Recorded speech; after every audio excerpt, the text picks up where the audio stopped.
Showbiz fanatics, Daniel Padilla abay durog na durog kay Catherine Bernardo matapos lumabas ang ilan sa mga news online at mga post nito, no, na tila baga may pinapatamaan ang lahat ng yan. But before that, if you haven't subscribed yet to my YouTube channel, please don't forget to like, share, and subscribe at i-hit mo na rin ang notification bell for more showbiz updates. Bago tayo magpatuloy sa ating updates for today's video, nais ko po muna magpasalamat sa lahat po ng mga Katniel fans, sa lahat ng mga fans ni Catherine Bernardo and Daniel Padilla. Maraming salamat po sa inyong palagiang panonood at pagsubaybay. And for today's video, ito na nga napag-usapan natin to kasi nagtre-trending po sa social media ang lahat ng mga post at updates nitong si Miss Catherine na kung saan nila i-celebrate ang kanilang New Year. At the same time, nagpakita siya ng ilan sa mga photos and videos, ano? Ang galing pala ni Catherine Bernardo, or pinag-usapan din ang katatapos lang na movie niya. Ang galing pala ni Catherine Bernardo sa pelikulang A Very Good Girl na trending sa streaming platform. Ito pong kanyang last movie with Miss Dali De Leon ay napapanood na rin, nag-i-stream na rin siya nationwide sa buong mundo sa Netflix, no? Parang may ibang bagay nga lang role si Miss Dali De Leon. Pwedeng si Lorna Tolentino actually or si Angel Aquino. Anyway, ibang-iba si Catherine kaysa mga dati niyang characters sa mga pelikula kasama si Daniel Padilla. Wala na ang pagpapakyut at bagay sa kanya, parang nakawala talaga siya sa hawla. Kilalang may pagka-conservative ang boyfriend si Daniel, kaya siguro hindi nagagawa noon ng actress ang maging modern, palaging prim and proper ang dating. Ngayon, mas sexy ang image ni Catherine. Like nag-food trips siya sa Bangkok na hinihigop ang sabaw sa lagayan. Walang gamit na spoon, yung mga simpleng gano'n na parang pure joy. Nauna na niyang nabanggit sa interview ng preview na nasa ngayon ay hindi pa niya alam ang mangyayari ngayong 2024. I don't know talaga. I just take it day by day. I don't want to overthink. I don't want to put too much pressure on myself. Hindi ko alam kung anong mangyayari sa akin for 2024. But yung uncertainty, yun yung exciting, 'di ba? At open siya sa new opportunities abroad. I'm open with opportunities kung mayroong partnership. But then I would like to stay here kasi alam mo ba, iba kapag dito sa Pilipinas. So, ibig sabihin wala po talagang balak itong si Miss Catherine Bernardo na gumawa or parang magstay or parang ituloy yung kanyang career abroad. Di po katulad ng isang actress na kumawala na kay OG Diaz, no? Kung kilala niyo po si Liza Soberano. Siya po ngayon ay nagli-lead star sa mga international movies.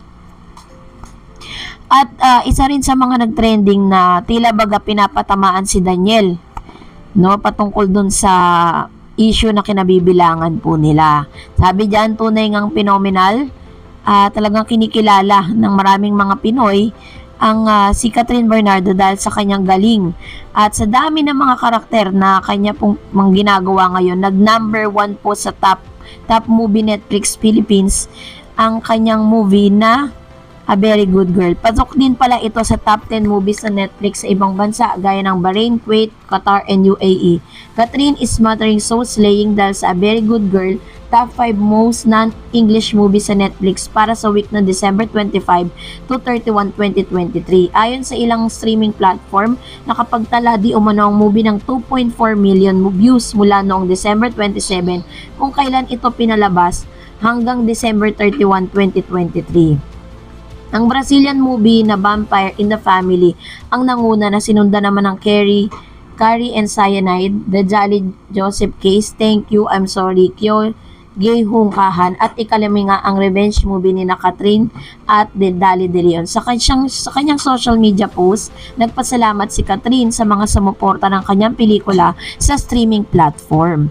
Marami namang fani ang nag-congrats sa kanya at kumuda pa ang ilan na hindi niya kailangan ng collab team para maging successful ang pelikula. Kaloka lang, sabi niya, kaloka lang na pinapatamaan pa ng ibang mga fanay si Daniel Padilla na ex-love team ng and ex-boyfriend ni Catherine, no, yun. So, talagang hindi po kasi tinitigilan. Kumbaga parang pinasabi po ng ilang mga fanay na hindi naman talaga na kailangan, no, ni Miss Catherine Bernardo itong si Mr. Daniel. kahit po mag-isang buwan na po silang hiwalay, talagang dinudurog pa rin siya ng mga fans ni Catherine Bernardo. So, dahil dyan, narito naman ang ilan sa mga reaksyon at komento ng ilan sa mga viewers po natin, yung mga Katniel fans, ano.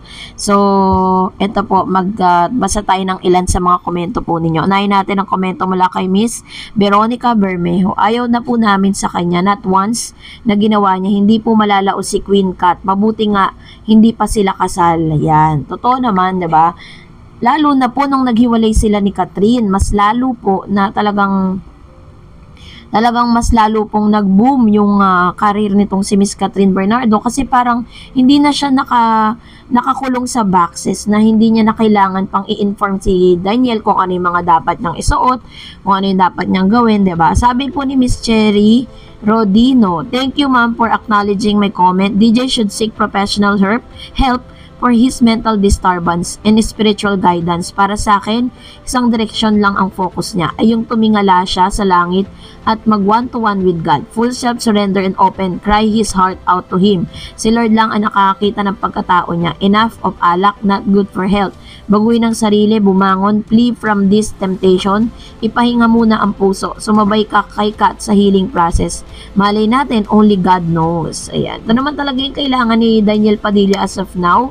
Lalo na ngayon, parang ang ginagawa niya for them to move on and to forget everything that was happening dun sa kanyang buhay ngayon at sa kanyang karera. Mas nagfo-focus siya ngayon sa mga barkada niya, no? Yung mga non-showbiz na friends na lagi natin nakikita sa IG niya, at pakalat-kalat yung mga videos niya dito po sa Facebook na iba-iba yung mga kasama niyang mga kaibigan niya, hindi yung mga celebrity friends. At iisa lang lagi yung ginagawa nila, yun ay uminom ng uminom. So, yun talaga, parang nilulunod ni Daniel yung sarili niya sa alak. Yun talaga yung pinaka-comfort zone niya ngayon matapos nga po yung mga issue na ito. Sabi ni Sharon Sebastian, "Naku yan, drama na yan, stop na po. Parang awa na nyo, Gen Z na po now. Di na sila maluloko na yan. Ay simpleng drama lang ng isang tao na gusto makabawi sa karir niya. Queen Kat, go to your way." True. Kasi syempre lahat po yan, at aminado naman po si Miss Carla at si Daniel na talagang malaki ang magiging effect na hindi na sila magkasama at hindi na sila wala na silang project together. May nababalitaan ba kayong project ni Daniel? Wala, di ba?